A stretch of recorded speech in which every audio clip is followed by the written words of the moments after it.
Donc bonjour à tous, bienvenue dans Pause Durable. La pause durable d'aujourd'hui, c'est sur comment s'habiller durablement, trois façons de consommer la mode avec Sophia d'Atypique Atypico. Alors, tout d'abord, je vais vous présenter ce qu'est le dispositif acteur du Paris durable. C'est tout d'abord quelque chose qui a été créé par la ville de Paris et la cible, c'était d'initier, favoriser et faciliter les initiatives et les actions des Parisiens et des Parisiennes pour rendre un Paris plus durable. Et donc, c'est principalement du coup un réseau, le réseau des acteurs du Paris durable, où on peut se rencontrer, échanger, refaire le monde tous ensemble, connaître les initiatives et les actions des autres acteurs et échanger autour de manière plus conviviale. Donc avant, bien évidemment, on pouvait boire et manger sur le lieu.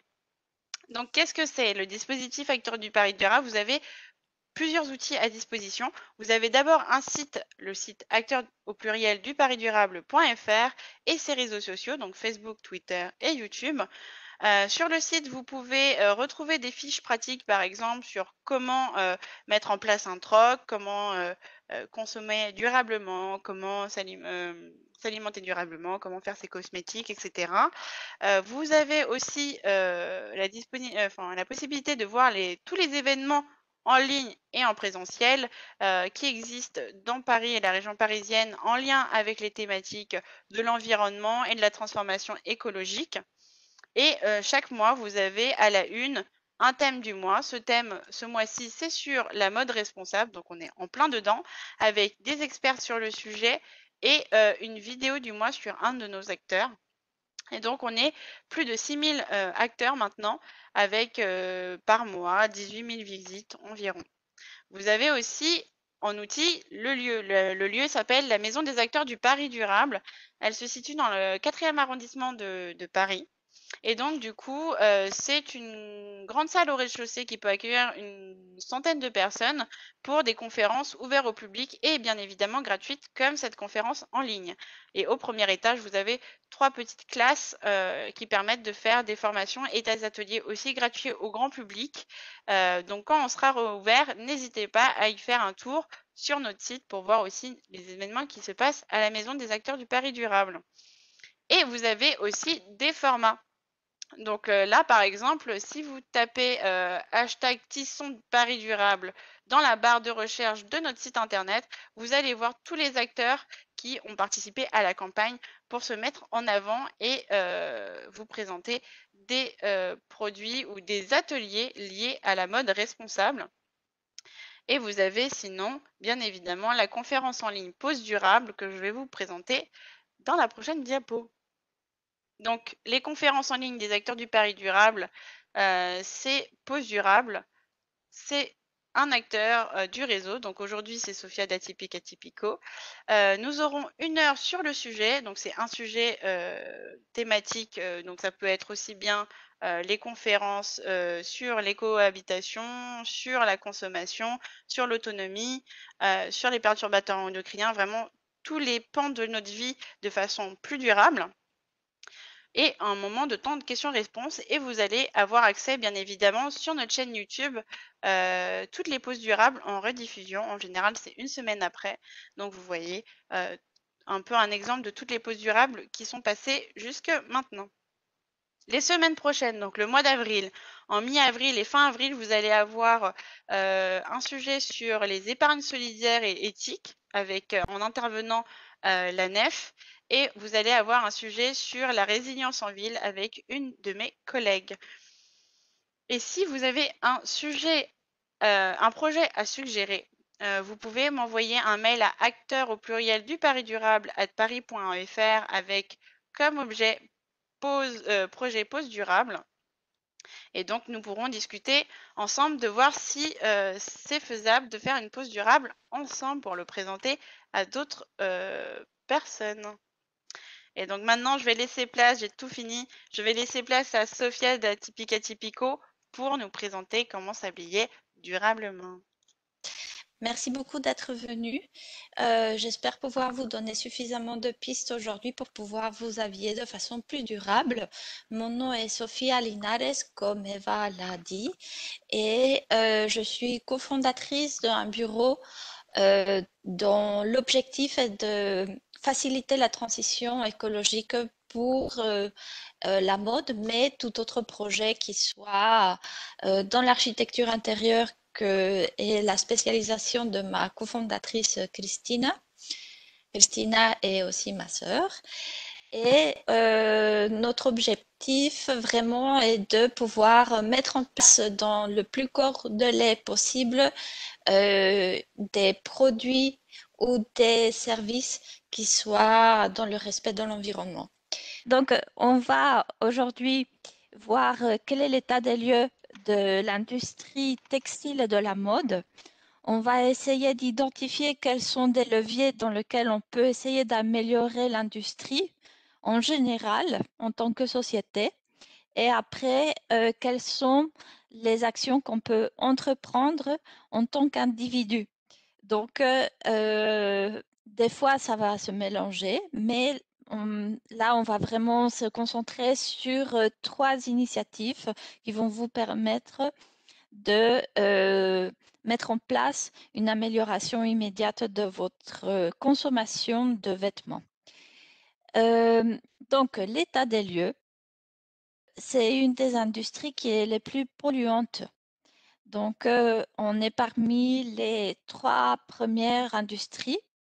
Elle va polluer à plusieurs niveaux puisque l'industrie textile va depuis la production de matières premières qui est dans l'agriculture jusqu'à la vente directe vers le consommateur. Donc, on peut penser, depuis le début, comme on voit ici, ça va être les eaux polluées, qui sont polluées par les teintures ou par des différents types de produits qui vont être mis dans les textiles, ou aussi par rapport à les phytosanitaires qui sont utilisés dans l'agriculture de coton, par exemple. Et des autres impacts environnementaux peuvent être l'emballage qui va être donné au consommateur final. Et il y a aussi des morts qui ont été directement liées à la mode, dont Rana Plaza. Et c'était une des premières morts vraiment qu'on a pu identifier et dont la conséquence était la mode. Et on pourra parler plus en détail de comment on a pu identifier la responsabilité de l'industrie là-dessus. Donc, comme il a été dit par Eva dans des autres postes durables, malheureusement, la mode aussi est fautive par rapport à des perturbateurs endocriniens, surtout pour les enfants.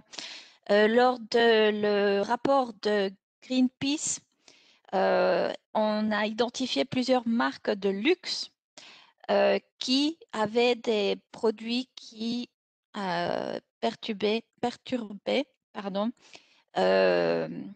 les thyroïdes ou des différentes glandes des enfants. Donc, c'est quelque chose qui est rattaché à tout type de mode, qu'elle soit de luxe ou grande distribution. Il y a plusieurs initiatives qui cherchent à pouvoir changer, dont le collectif Éthique sur l'étiquette, qui est une initiative française, mais qui réagit à niveau, je crois, européen.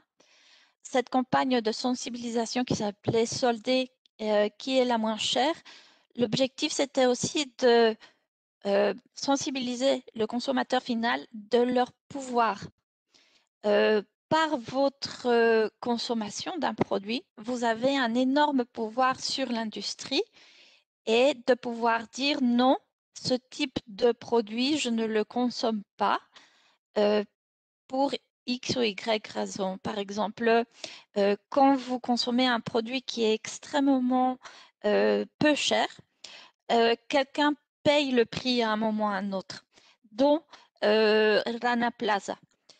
Et quand on a vu des documentaires après sur la tragédie, les personnes, les soit les propriétaires, soit les gérants de ces énormes lieux de production disaient que le consommateur veut moins cher. Euh, Par conséquent, on va exiger ça à des marques. Les marques vont commencer à exiger ça auprès de les industriels. Les industriels, comme les fabricants de tissus, de produits, pardon, vont du coup faire des sacrifices et pour en place ça, ils ont fait des sacrifices comme la sécurité dans l'immeuble et l'immeuble a cédé au poids. Donc il y a eu 1000 et plus morts et c'était une réelle tragédie parce que la plupart de personnes qui sont dans la manufacture, donc la confection de vêtements, sont des personnes à des moyens très limités et qui ont une seule personne une famille qui dépend d'une personne. Donc ça, c'est très triste comme réalité.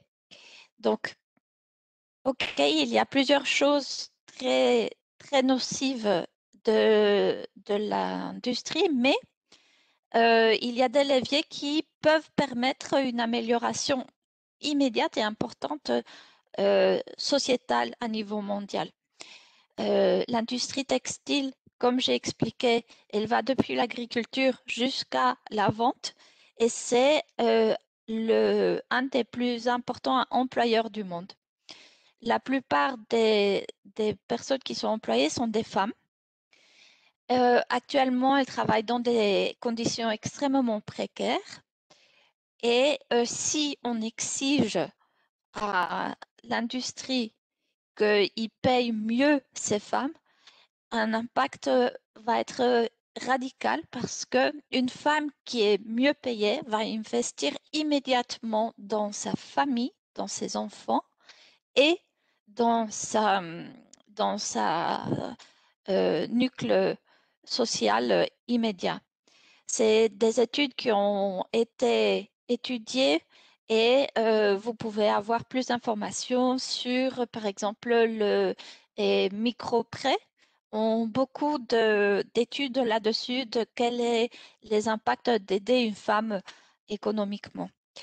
Donc, euh, il y a aussi des choses qu'on doit prendre en considération en tant que consommateur final, c'est qu'on n'utilise que un tiers de notre garde-robe. Donc, la plupart restent dans nos placards et c'est toujours les mêmes vêtements qui vont se abîmer et par conséquent avoir une vie beaucoup plus limitée. Et par contre, en France, euh, nous avons beaucoup de personnes qui souhaitent investir dans le Made in France et aussi qui veulent s'habiller de façon plus éthique. Donc, ça, c'est des leviers qui peuvent permettre soit à le créateur ou les marques de se dire, OK, je vais investir dans ce type de mode puisque mes consommateurs sont en train de me le exiger. Et une façon très bonne a été mise en place par une ONG de exiger auprès des marques, c'est par les réseaux sociaux. Il y a Fashion Revolution et il y a la branche française Fashion Revolution France. Vous prenez en photo avec le nom de la marque et vous exigez que vous écrivez sur le panneau et payez mieux euh, vos prestataires ou vos employés. Et donc, en accumulant cette data avec le nom de la marque qui est cité, il y a une pression sociale et il commence à faire des changements. C'est le cas de beaucoup d'entreprises, surtout qui sont liées au fast fashion. Donc, on va faire un petit quiz pour rester dynamique, pardon. Donc, à vos petits claviers, quels sont les axes possibles d'amélioration des conditions de travail? Il y a plusieurs choix de réponses possibles.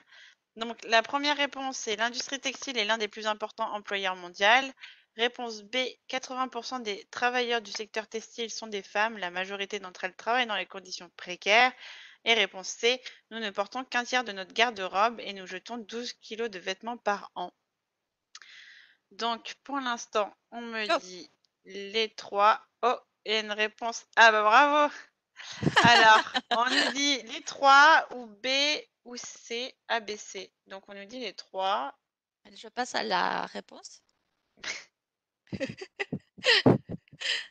Oui, donc c'est l'industrie textile est un des plus importants employeurs et que la plupart de femmes, comme j'ai expliqué vraiment, vu que la plupart de employés sont des femmes et que les femmes, quand on leur donne une opportunité professionnelle, vont la plupart investir dans leur famille et après dans le cercle proche sociétal. Donc, par là, ce que j'entends, c'est qu'ils vont investir dans l'éducation de leur enfant et du coup, ainsi rompre un cycle de précarité et peut-être que leurs enfants vont pouvoir céder à une autre échelle sociale.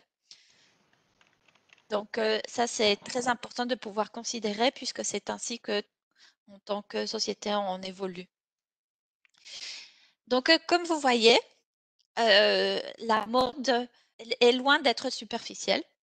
Bien sûr qu'on le fait par plaisir, beaucoup, moi inclus, mais c'est très lié à, et c'est un vrai miroir de notre société. Donc, en plus, comme j'ai expliqué depuis le début, c'est une industrie euh, qui est profonde et très, très dense. Donc, pour pouvoir comprendre où on peut aller plus loin, il faut vraiment comprendre l'industrie.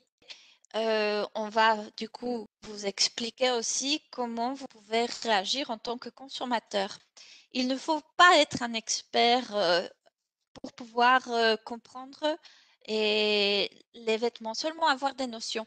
Ça, c'est très important parce que, par exemple, Eva, comme on a pu échanger dans le passé, et tous, maintenant, on a des notions de comment mieux consommer pour euh, de la nourriture. Et on a tous complètement intégré les informations, comment pouvoir mieux sélectionner, qu'est-ce que c'est du blabla et qu'est-ce qui est du vrai bio ou qu'est-ce qui est vraiment quelque chose qui est bon pour nous. C'est la même chose pour la mode.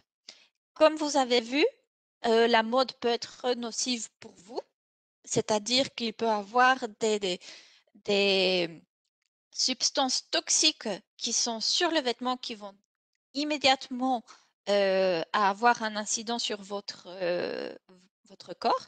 Et puis, il peut avoir une incidence sur la société, comme on a pu voir par rapport à Rana Plaza et cette tragédie dans laquelle il y a plusieurs vies qui ont été perdues. Donc, c'est très important de pouvoir assumer la responsabilité en tant que consommateur de nos vêtements et du coup pouvoir acquérir un minimum de notions là-dessus. Alors, petit quiz pour pouvoir vraiment voir jusqu'à où nous en sommes en tant que groupe. Alors, petite question du coup sur le fast fashion. Alors, en moyenne, combien de fois est porté un vêtement avant d'être oublié ou de finir à la poubelle? À votre avis, on le porte 2 à 3 fois, 7 à 10 fois ou 18 à 20 fois? Majoritairement, on nous dit du B et un peu Ok. du C. Donc, tout le monde plancherait sur 7 à 10 fois. C'est vrai que ça paraît très très peu. Enfin, ça dépend de notre mode de consommation. Mais on parle de la fast fashion. Donc, les personnes qui ont l'habitude d'acheter vraiment à chaque changement de saison. Et voilà. Donc, moi, je dirais aussi réponse B. Bah, c'est réponse B. On aimerait beaucoup que ça soit 18 à 20 fois, ce serait pas mal, mais malheureusement, nous ne sommes pas là en tant que société. Par exemple, aux États-Unis, la plupart des personnes vont porter une fois leurs vêtements. En Allemagne, ils vont le porter 7 fois. Donc, Il y a vraiment beaucoup de choses à faire là-dessus, n'est-ce pas? On peut, en tant que consommateur, vraiment identifier quels sont nos besoins et peut-être pouvoir acheter moins et aussi identifier qu'est-ce que on aime dans notre garde-robe. Donc,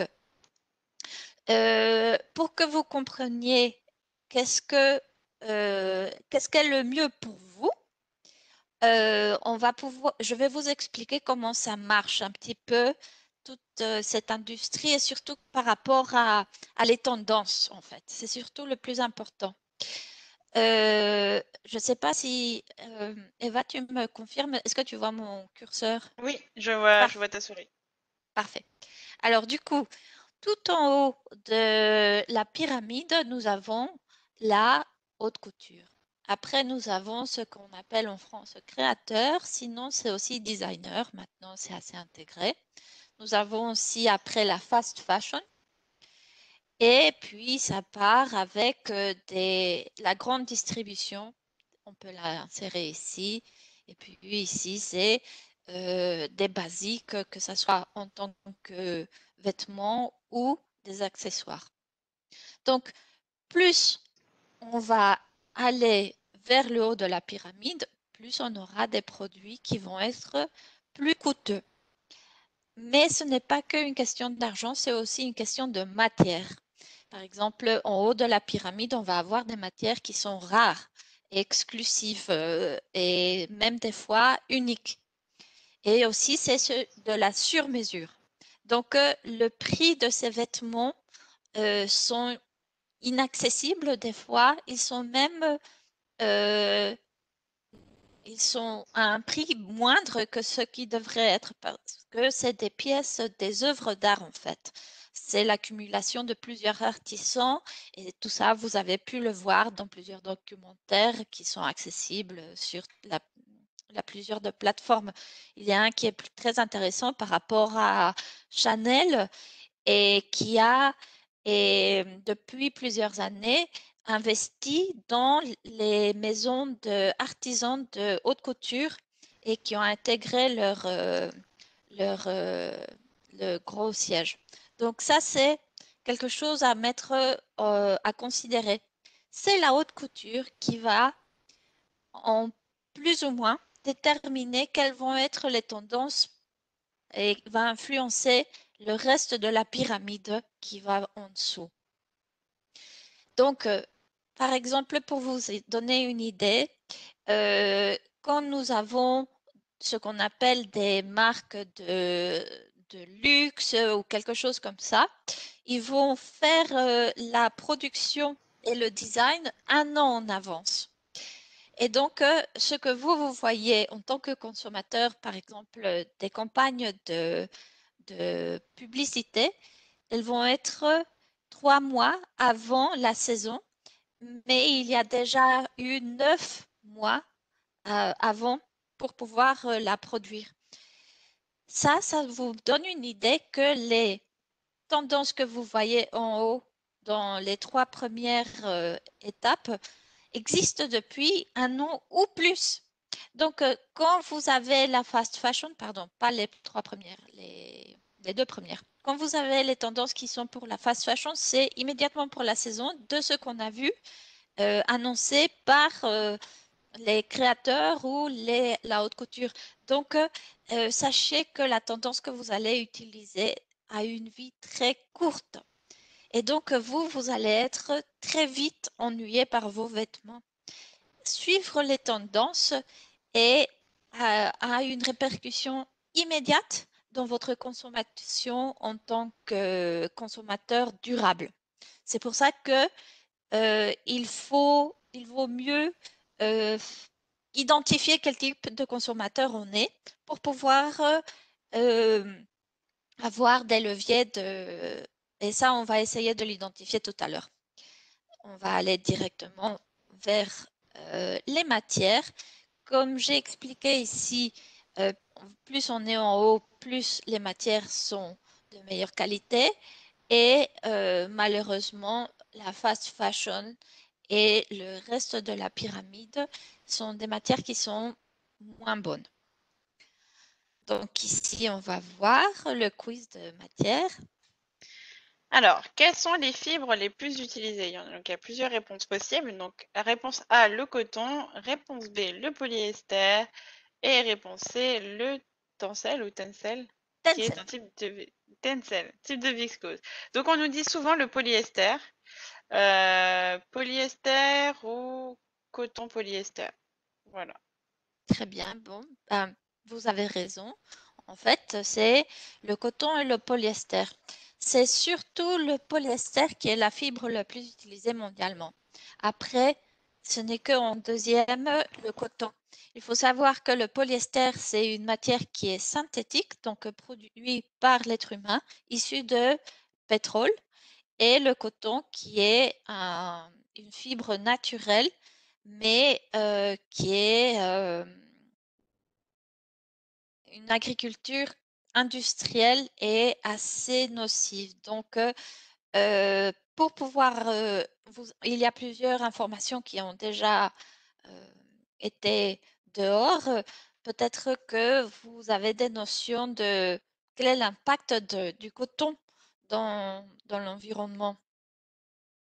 Alors, Et donc, tu as mis la deuxième question. Combien d'eau demande la production d'un gin? A, 200 litres, B, 2000 litres ou C, 20 000 litres?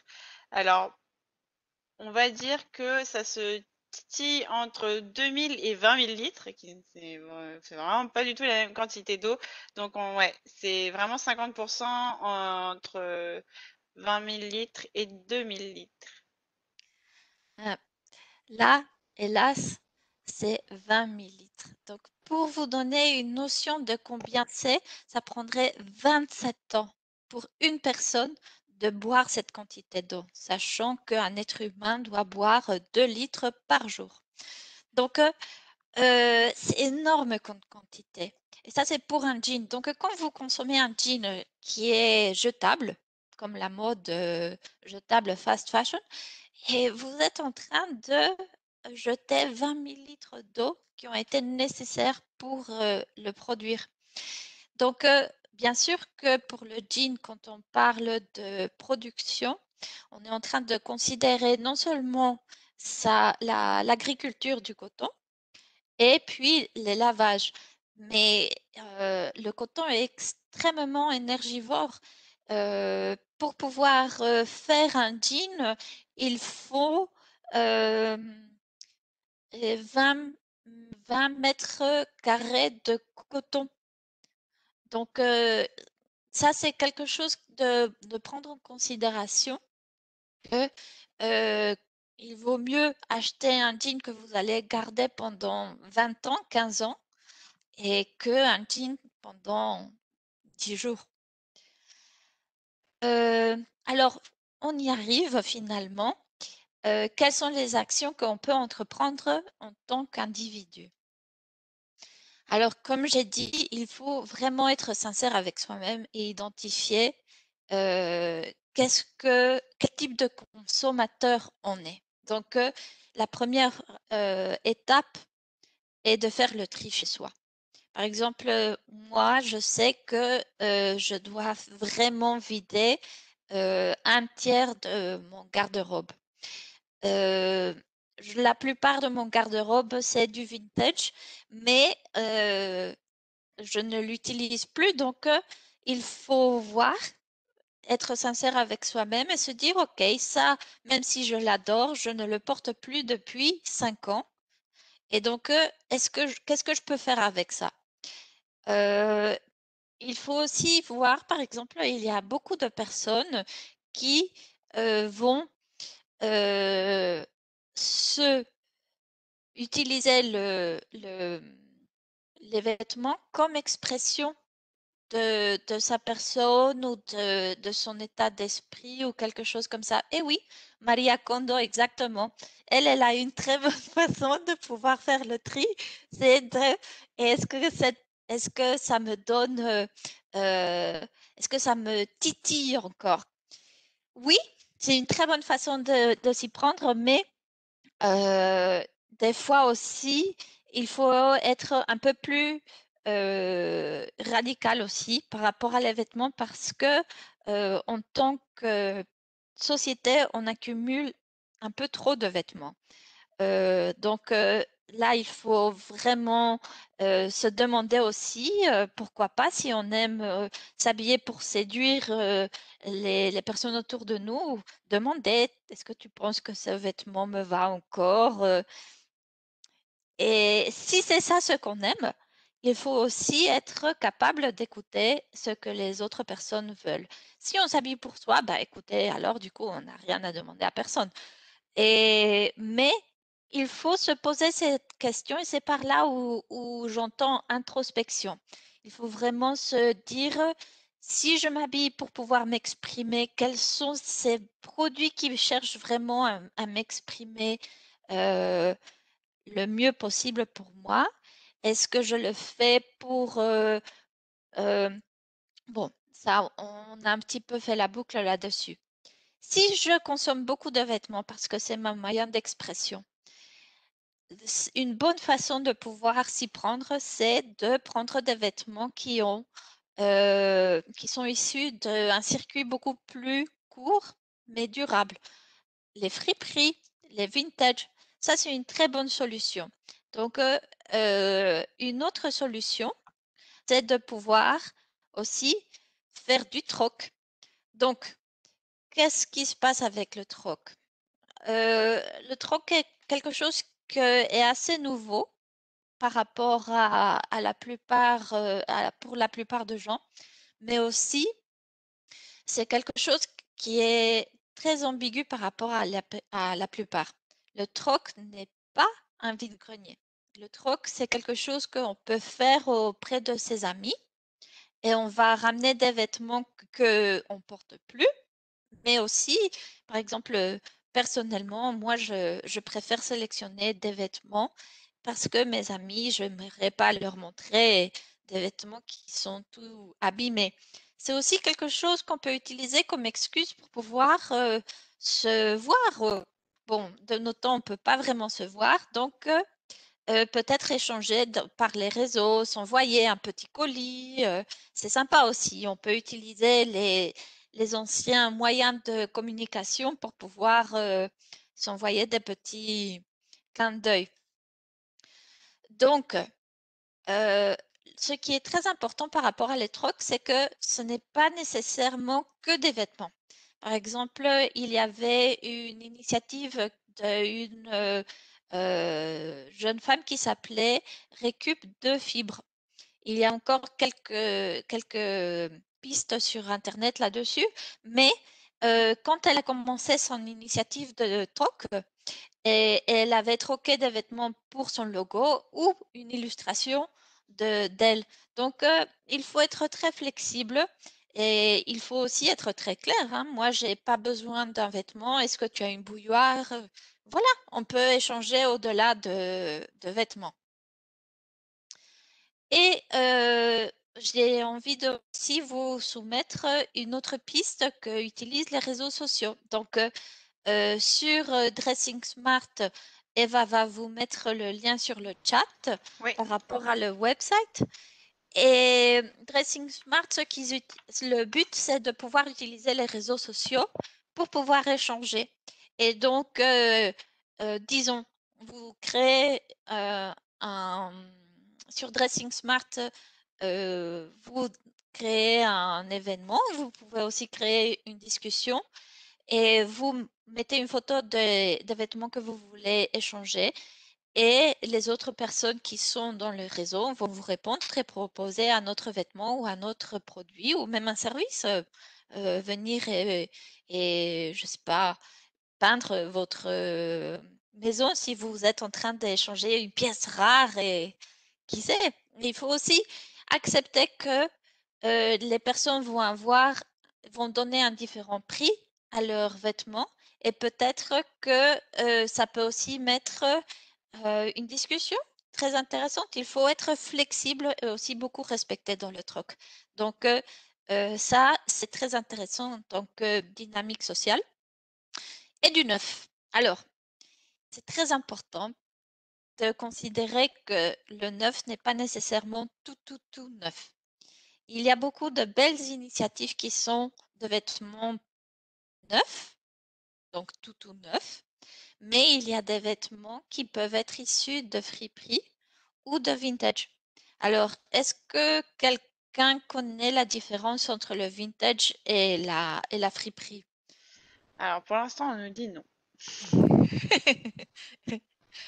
Merci. Et bon, bah, c'est très simple. La friperie va collecter des vêtements issus de ces circuits, de ces énormes, on va dire, poubelles de vêtements qu'on retrouve un petit peu partout dans la France, de ces lieux de collecte. Ils vont faire un tri et, et puis ils vont le mettre en vente. Donc là, vous voyez, c'est des vêtements qui sont sélectionnés pour qu'ils soient sans trous, dans des bonnes conditions. Mais ils ne sont pas rangés par rapport à du style, par rapport à une sélection, par rapport à les tendances. Et voilà, ça c'est la grande différence avec des boutiques de vintage. Il y aura eu une sélection, une adaptation par rapport à quelles sont les dernières tendances. Et aussi, la personne qui a fait la sélection, c'est quelqu'un qui connaît la mode et donc va pouvoir vous dire ce vêtement est vraiment de très bonne qualité et ce vêtement, non. Donc, ce temps passé fait que ces produits sont beaucoup plus chers et donc c'est ça la différence, non seulement par rapport à la qualité de produit, mais aussi de prix. Mais comme on a pu voir avant, tout temps de personnes passées mérite d'être payé. C'est pourquoi aussi il y a des produits qui sont plus chers vu qu'il y a un temps passé. Et j'aimerais partager avec vous cette vidéo que Eva va mettre d'ici peu. C'est Tisha Gatt. Vous aurez aussi les liens pour pouvoir aller voir son travail. C'est une styliste. Elle va vous expliquer quels sont les vêtements les pépites rares qu'elle a trouvées. Le pull en question, elle va vous le présenter et j'espère que ça pourra vous inciter à aller faire vos recherches dans le vintage ou dans la friperie pour aller trouver vos prochains achats. Alors pour commencer, dans le classement de mes meilleurs achats coup de cœur, en fait il y a cet ensemble Yves Saint Laurent, ce tailleur, que j'ai acheté pour une vingtaine d'euros en fait sur Le Bon Coin. C'est un indémodable, c'est un classique qui va avec tout. La dame était trop mignonne en plus qui me l'a vendu et je l'adore, je le porte avec plein de tenues différentes, de plein de manières différentes, donc vraiment je l'adore, c'était un de mes meilleurs achats. Dans vraiment les achats de créateurs qui valent vraiment le coup, j'ai acheté cette jupe Dior, donc entièrement monogrammée, avec les petits détails néons.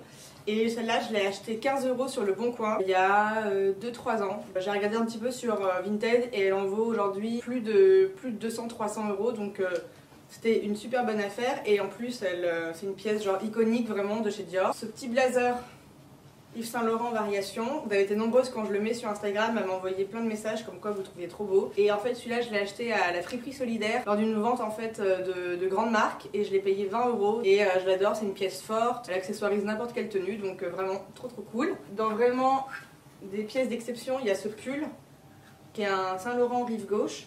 Donc il a des trop beaux détails d'un paysage en coloré. Je l'ai payé peut-être 2-3 euros à Emmaüs il y a très longtemps. Il est vraiment près du corps, il est un peu crop, il est hyper beau, on trouve vraiment très peu de pulls comme ça maintenant et en plus il a aucun trou. Ça c'est par rapport à Tisha Gata. N'hésitez pas à aller voir sur sa chaîne YouTube. Elle a aussi un Instagram et toutes les informations que vous trouvez là-dessus sont gratuites. Vous avez plusieurs stylistes qui font ça. N'hésitez pas à aller voir aussi des autres qui soient plus adaptés par rapport à votre style. Donc, je vais pouvoir vous expliquer pourquoi moi je suis dans toutes ces initiatives et pouvoir vous donner une idée de ce que je fais.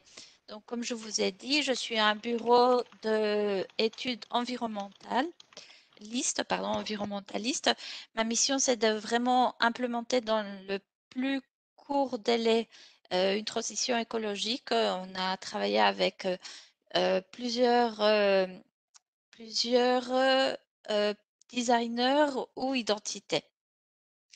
Et cette démarche de sensibiliser le grand public et sur comment améliorer leur consommation de vêtements et dans le cadre d'un projet qui s'appelle Dressing Smart. Et c'est une campagne de sensibilisation. Il y a eu déjà plusieurs étapes par rapport à cette campagne. N'hésitez pas à aller voir le website pour avoir des informations plus claires de comment pouvoir faire ces échanges sur les réseaux par rapport à le troc. Et sinon, quelles références que j'ai utilisées pour cette interview? Et vous avez plusieurs identités qui sont dans le respect de l'environnement, mais surtout aussi, la Maison des acteurs de Paris durable donne beaucoup de conseils par rapport à le troc et aussi des vêtements neufs et durables. Donc, il y a plusieurs identités, dont celle des acteurs de Paris durable, qui qui ont déjà récopilé ou réuni plusieurs informations. Bon, ben, merci beaucoup de votre temps Merci. et merci aux acteurs de Paris Durable. On va passer aux questions-réponses. Donc, merci beaucoup, Sophia. C'était très intéressant. Évidemment, en 1 heure, du coup, on n'a pas le temps de tout voir. Donc, c'est vraiment une sorte de grande introduction. Donc là, dans les commentaires en privé, bien évidemment, on me dit merci beaucoup pour ces informations. Je vais te lire une autre remarque que j'ai mis. Quelqu'un nous a dit que c'était très intéressant de comprendre la différence entre friperie et vintage. Cette personne ne savait pas du tout et donc elle comprend mieux. Merci. Et donc du coup maintenant on va passer aux questions. Donc il y en a eu quelques-unes. Déjà par rapport à ta première diapo sur les travailleurs, c'était comment s'organiser pour que ces femmes qui travaillent obtiennent de meilleures conditions de travail. La plupart des personnes qui sont dans la confection et dans ces situations sont dans des autres pays. Donc, la seule façon de pouvoir avoir une action qui a eu une conséquence, c'est de participer à des campagnes de sensibilisation. Plus on est à essayer de basculer ou exiger auprès d'une marque dans une même initiative, plus ça va avoir un impact. Par exemple, vous avez des websites comme change.org. Vous avez aussi la campagne de sensibilisation de Fashion Revolution France et vous avez plusieurs initiatives d'organisations sans but lucratif où dont l'objectif c'est vraiment de demander à ces marques d'améliorer. Est-ce que tu sais dans le 9-9, donc le 9 achat 9, Ah, quelles sont les options qui ont le moins d'impact sur l'environnement? oui, alors on va commencer toujours par le naturel et on va identifier quels sont nos besoins. Par exemple, si je suis quelqu'un de frileux, je vais acheter des t-shirts qui sont en laine. Pourquoi? C'est un des meilleurs thermorégulateurs et du coup, ça va pouvoir me permettre autant en hiver que en été de être protégé sans avoir trop chaud. Un autre ça c'est une fibre issue qui est d'origine animale. Après, on a aussi une fibre qui est d'origine végétale, qui est le lin. Et en plus, en France, il y a beaucoup de lin qui est produit. Par contre, c'est très important de comprendre toute la chaîne de production. Actuellement en France, et la chaîne de production est limitée à la production, donc à l'agriculture du lin. Et puis, il va avoir les derniers processus du lin. Donc, il faut comprendre qu'il y a plusieurs étapes pour pouvoir arriver à un produit fini et donc essayer de choisir un produit qui soit qui a voyagé le moins possible, c'est le mieux. Par exemple, dans du 9-9, si je veux acheter un t-shirt en lin, le mieux c'est que j'achète un t-shirt qui soit fait en Europe. Donc, il va avoir le lin qui est français, après le fil qui est fait en Portugal ou en Europe de l'Est et teint en Italie.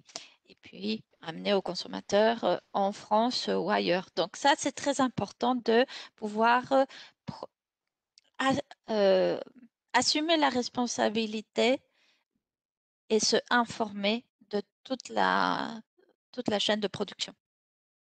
Donc là, on nous dit une remarque que les vêtements en lin fabriqués en France sont très chers pour les petits salaires. Et donc, cette personne regarde régulièrement ce que proposent les entreprises françaises.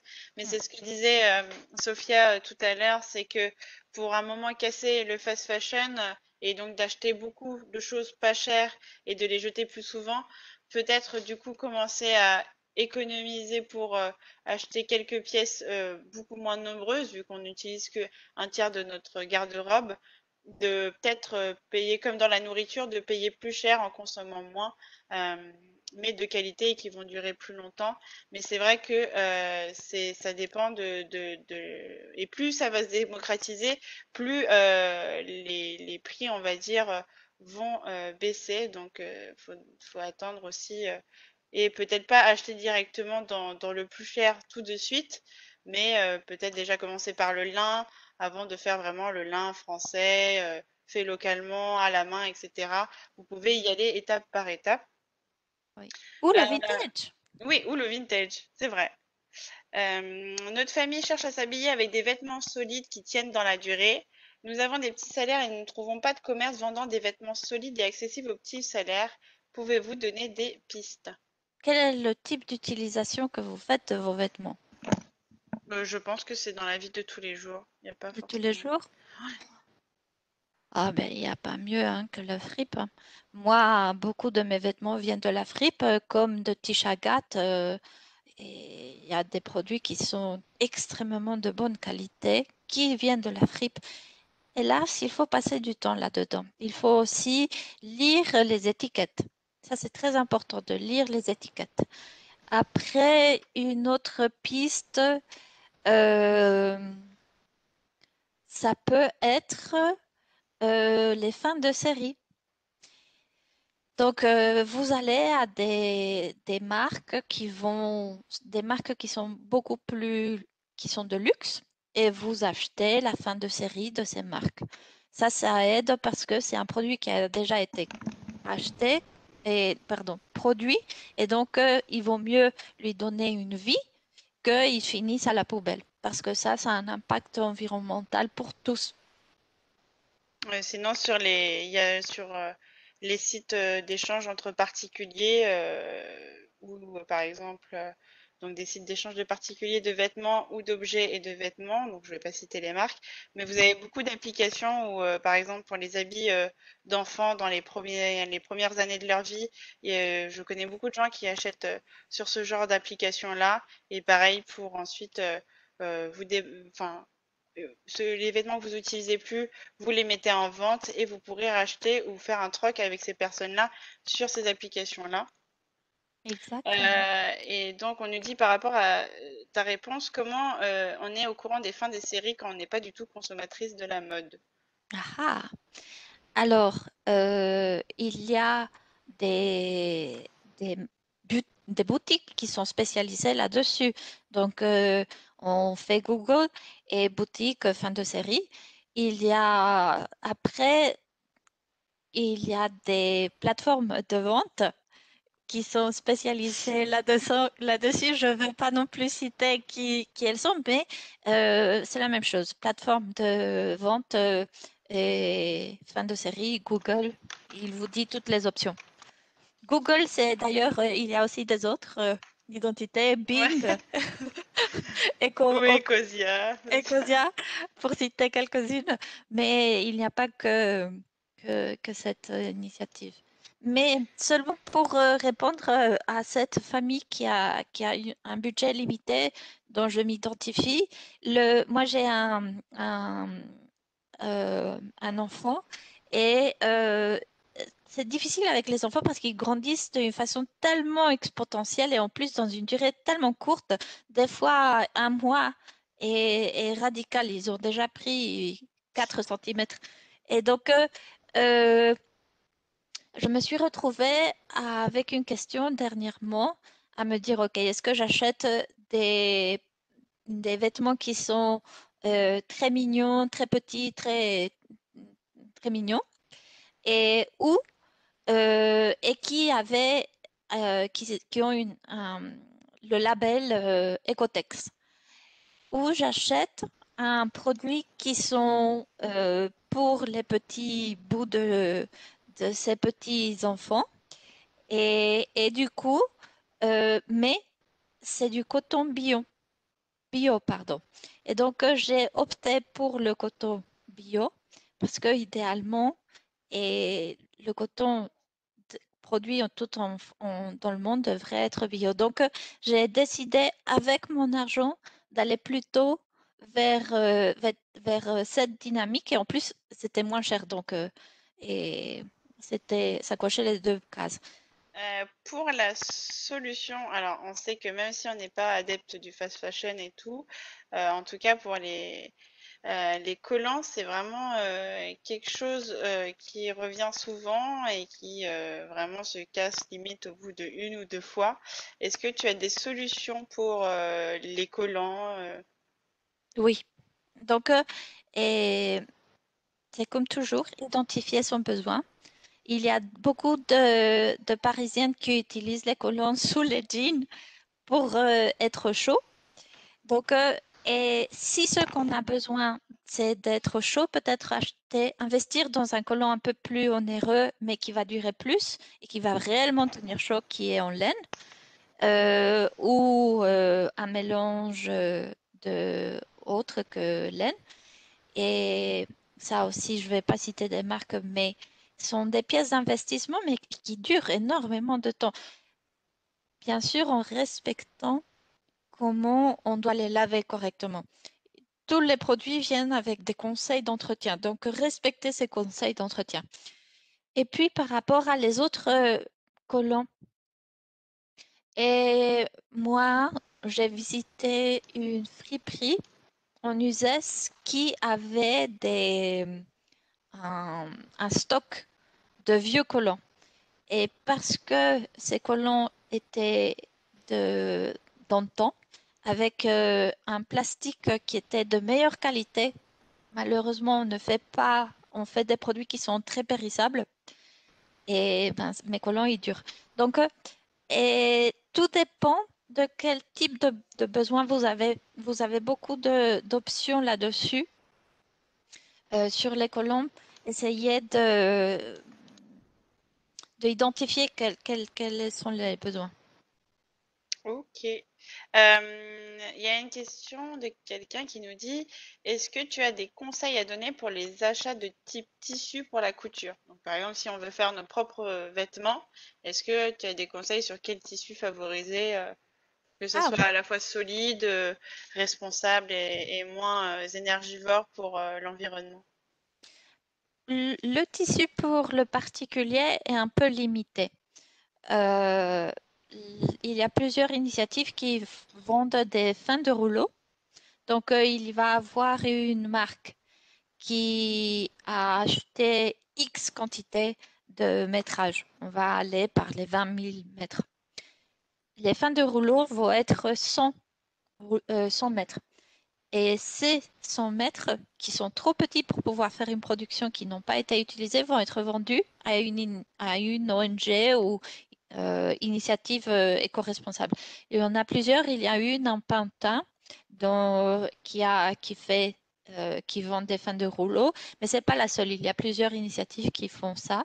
Donc, toujours faire des recherches fin de rouleau et Île-de-France où on se trouve. D'accord.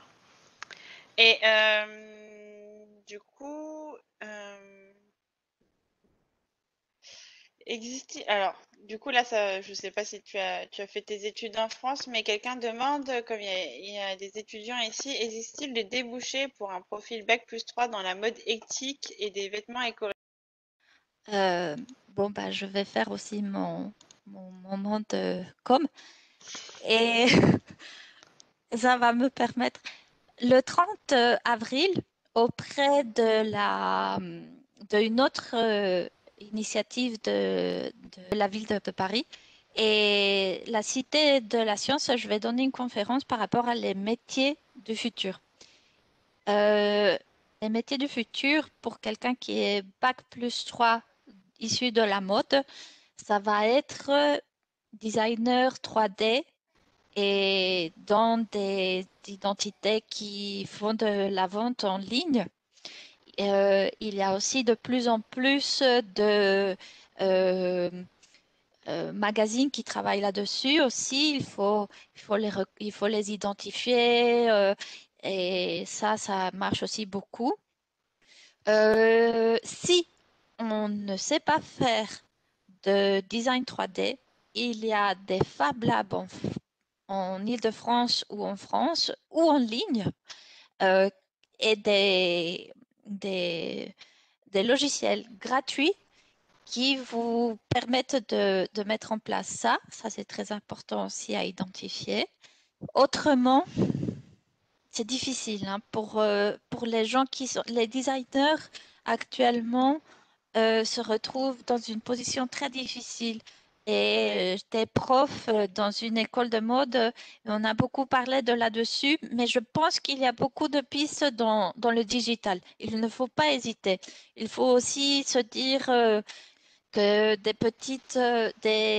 des marques qui font des produits durables, actuellement ceux qui sont stables, qui ont tenu le coup de la crise économique, vont faire des produits qui sont faciles à vendre à la plupart des gens.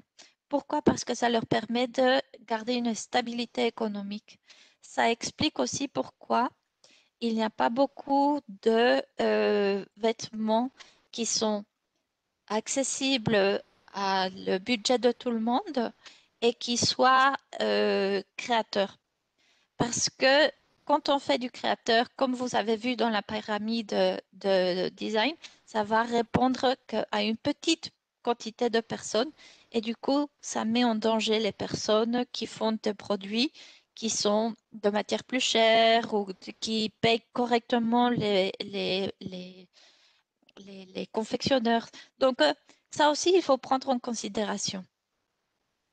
Ok, très très bien. On va faire une dernière question, même s'il y en a beaucoup d'autres.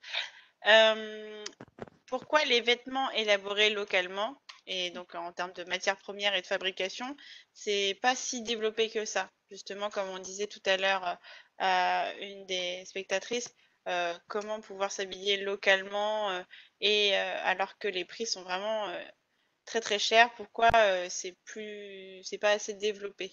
Hmm.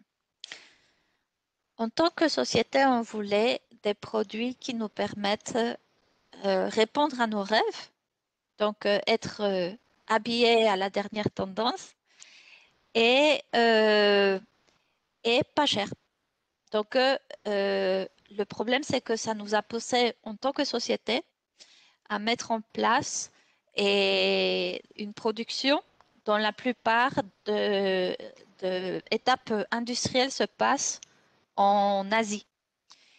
Par conséquent, les filières locales ont, à un moment ou à un autre, été supprimées. Par exemple, en France ou en Europe, il n'y a plus de filière de fil. Il n'y a plus de filature. Il y a beaucoup de filature qui va se passer plutôt en Europe de l'Est et puis en Asie. Et donc, quand tu parlais de lin, et le lin qui est accessible à tout budget va être filé en Chine, par exemple.